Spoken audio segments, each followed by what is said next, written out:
So, nandito na ako. Ito yung may arrow. Pababa. Ito, paakyat.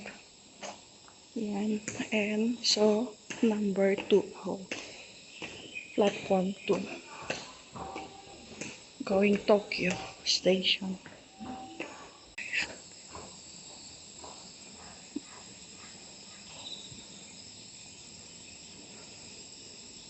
Galing ako dun sa taas. Doon. Bumili ng ticket. And, ito yun. Tapos, may flower shop dito. Tapos sa kabila, nandun yung bahay ni Ruth. Doon ako galing. Ito, hindi ito. Dito ako sa 2.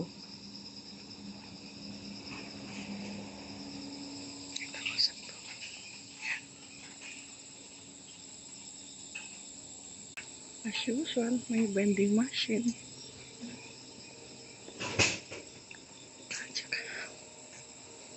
Bili tayo ng drinks. Okay, mga drinks din.